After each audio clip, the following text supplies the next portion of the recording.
Warahmatullahi wabarakatuh. Perkenalkan, saya Tiwis Marista dengan NIM 24650001. Video ini dibuat untuk memenuhi tugas mata kuliah struktur data dengan dosen pengampu Bapak Muhammad Arif Suryawan, Sarjana Komputer Magister Teknik. Jadi di sini saya akan menjelaskan setiap baris dalam beberapa program Java yang telah saya konversikan dari C++ ke Java. Langsung saja kita mulai penjelasannya. Di sini kita ke slide 8, program yang pertama.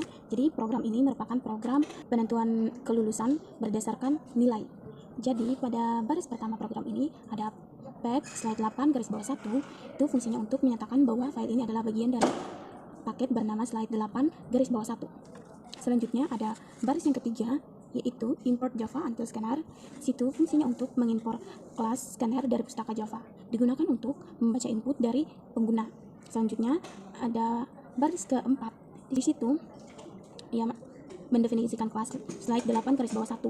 Selanjutnya ada baris yang kelima, yaitu public static void main dalam kurung string. Ini merupakan pintu masuk program saat dijalankan di main ini. Kemudian ada baris ke-6, yaitu scanner input sama dengan new scanner dalam kurung system in. Itu untuk membuat objek input dari kelas scanner untuk membaca data dari sistem in. Selanjutnya ada baris ke-7, yaitu n, yaitu di sini variabelnya itu bernama n dengan tipe data integer. Fungsinya untuk menyimpan nilai yang dimasukkan oleh pengguna. Selanjutnya ada baris ke-8, yaitu string x sama dengan gagal. Jadi di sini deklarasi variabelnya itu bernama x dengan tipe datanya string. Di sini diinisialisasikan dengan gagal. Selanjutnya ada baris ke-9, yaitu system out print dalam kurung input nilai. Jadi untuk menampilkan teks input nilai ke layar dan meminta pengguna memasukkan nilai. Selanjutnya ada baris ke-10, ada n sama dengan input titik next in dalam kurung. Di sini fungsinya untuk membaca input angka dari pengguna dan menyimpannya ke variabel n. Selanjutnya ada baris ke-8 dan baris ke-12. Di sini fungsinya untuk, jadi pernyataan if ini mencetak apakah nilai n yang dimasukkan lebih besar atau sama dengan 60. Jika ya, maka isi variabel x diubah jadi lulus. Selanjutnya ada baris ke-14, di sini menampilkan isi variabel x, yaitu lulus atau gagal. Selanjutnya ada baris ke-15, yaitu input titik close dalam kurung. Jadi fungsinya itu untuk menutup objek scanner.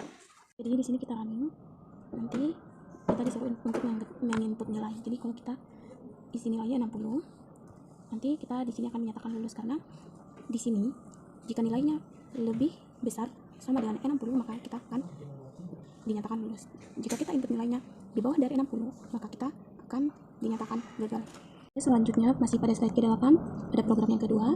Di situ tuh programnya untuk membandingkan dua angka yang mana yang lebih besar. Jadi pada baris pertama ada pack slide 8 garis bawah 2, fungsi merupakan bagian dari paket slide 8 garis bawah 2. Pada baris kedua import Java until scanner, yaitu untuk mengimport kelas scanner dari library Java untuk membaca input. Selanjutnya ada baris keempat, yaitu public class slide 8 garis bawah 2. Jadi di sini didefinisikan kelasnya bernama slide 8 garis bawah 2. Selanjutnya ada baris kelima, yaitu public static void main dalam kurung string.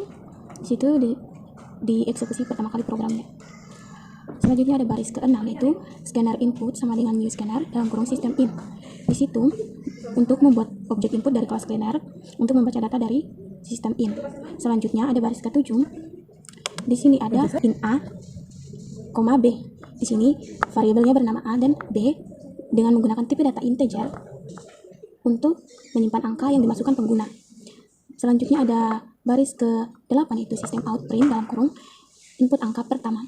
Jadi di sini untuk menampilkan input angka pertama di layar. Selanjutnya ada baris ke-9, yaitu A sama dengan input titik next in. Di sini untuk membaca input angka pertama dan disimpan ke variabel A. Selanjutnya ada system out print input angka kedua. Jadi di sini untuk menampilkan input angka kedua ke layar. Selanjutnya pada baris ke-11, yaitu B sama dengan input titik next in. Di sini untuk membaca input angka kedua dan disimpan ke variabel B. Selanjutnya pada baris kedua, yaitu system out print angka terbesar. Jadi di sini itu akan menampil di layar akan ditampilkan angka terbesar. Selanjutnya pada baris ke-13, yaitu if dalam kurung A lebih besar dari B. Jadi di sini mengecek apakah nilai A itu lebih besar dari B. Selanjutnya ada system out print line dalam kurung A, A-nya itu lebih besar dari B, maka akan ditampilkan di layar. Kemudian jika A-nya pada baris ke-15, jika A-nya itu jika B-nya yang lebih besar, maka dia akan pindah bloknya ke else dan dia akan ke baris ke-16 ini jika B-nya yang lebih besar. Selanjutnya ada baris ke-17 yaitu kurung ini, dia menutup blok else ini. Selanjutnya pada baris ke-18 ada input close di sini untuk menutup scanner. Jadi pada hasil runningnya di sini kita disuruh input angka pertama. Jadi di sini jika kita running maka kita disuruh untuk input angka data pertama. Jadi di sini kita akan input angka pertamanya 5 dan angka keduanya 3, maka dia akan muncul angka terbesarnya itu 5 karena sini diminta perbandingan apakah A lebih besar dari B, maka di sini kalau 5 lebih besar dari 3. Jadi tentu saja dia akan menjalankan di bagian if, yaitu sistem out print dalam kurung A. Dan jika B-nya lebih besar maka dia jalankan program di blok else. Selanjutnya pada slide 10 program ini untuk menentukan angka terbesarnya. Jadi di sini pada sistem out print input angka itu di sini tuh kita menginputkan angka A, B dan C. Kemudian jika if yang pertama ini jika A lebih besar dari B maka di sini program di bagian if else ini yang akan berjalan, dan jika dia tidak memenuhi maka dia akan lompat ke else ini. Dia akan bekerja di else ini jika tidak di bagian if ini tidak memenuhi, dan dia akan bekerja di else ini jika B lebih besar dari C. Oke, langsung saja kita running biar kita lihat.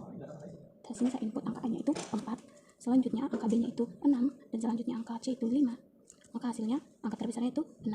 Oke, selanjutnya masih pada slide 10 bagian program yang kedua. Di situ dijelaskan mengurutkan angka dari yang terkecil hingga yang terbesar. Jadi di situ jika kita menginputkan angka A 5 dan angka B itu 6 dan angka C nya 7, maka dia akan berjalan ke if ini. If yang pertama, jika dia tidak memenuhi maka dia akan lompat ke else if yang berikutnya. Nah, programnya nanti akan dieksekusi di sini. Jika dia tidak memenuhi juga, maka dia akan loncat ke if else selanjutnya. Jika di salah satu antara sini memenuhi, maka dia akan dieksekusi di sini dan akan ditampilkan di layar. Kita langsung saja ke hasil runningnya. Kita coba. Di sini disuruh input angka, yang A saya input jadi 5, kemudian yang B jadi 6, dan yang C-nya jadi 4. Maka angka diurutkan jadi 4, 5, 6. Selanjutnya pada slide ke-12 di situ untuk menentukan mana yang lebih kecil, mana angka yang lebih kecil dan mana angka yang lebih besar. Di sini kita disuruh input di sistem out print itu disuruh input angka pertama dan input angka kedua. Jadi jika kita telah input maka dia akan bekerja di if dalam kurung tanda seru dalam kurung A lebih besar dari B. Di situ ada sistem out print line A plus lebih kecil atau sama dengan plus B. Jika dia memenuhi maka dia akan bekerja di sistem ini saja. Tapi jika dia tidak memenuhi maka dia lanjut lompat di block else. Oke, kita langsung tes saja ke hasil runningnya. Oke, di sini angka pertamanya saya input 3, enter, input angka keduanya saya 5, maka di situ hasilnya 3 lebih kecil atau sama dengan 5. Di sini angka pertamanya itu 3. Jadi angka keduanya 5. Maka A lebih kecil sama dengan B, maka dia cuma bekerjanya di bagian if saja. Jika A-nya lebih besar maka dia kerjanya di else, di blok else. Selanjutnya masih pada slide ke-12 program yang kedua. Di sini tuh dia merupakan program penentuan lulus atau gagalnya berdasarkan nilai. Jadi di sini tuh dideklarasikan variabelnya itu n dengan tipe data integer. Ini.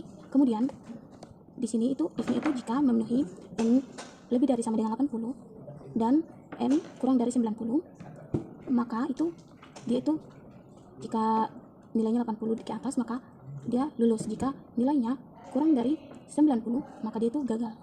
Kita langsung saja ke hasil runningnya. Di sini saya input nilainya jadi 80. Kemudian maka di sini saya dinyatakan lulus karena di sini jika n-nya lebih dari 80 itu dia itu kerjanya di sistem print line itu Anda lulus. Jika di bawah dari 80 maka saya dinyatakan gagal. Ya, pada slide ke-15 program ini merupakan program speed test. Jadi di sini disuruh input nilai itu dari 1 sampai 5 saja. Jadi jika kita menginput lebih dari 5 maka dia akan tulisan ini muncul di layar, yaitu inputan Anda salah, input angka 1 sampai 5 saja. Oke, kita coba langsung saja ke hasil runningnya. Oke, di sini input nilai kita pilih nilai 5, enter, dan di sini akan muncul baik sekali. Oke, begitulah dari penjelasan saya. Jika ada kata kurang baik atau kurang jelas, dan jika penjelasannya kurang jelas, mohon dimaafkan. Saya akhiri. Wabillahi taufiq wal hidayah. Wassalamualaikum warahmatullahi wabarakatuh.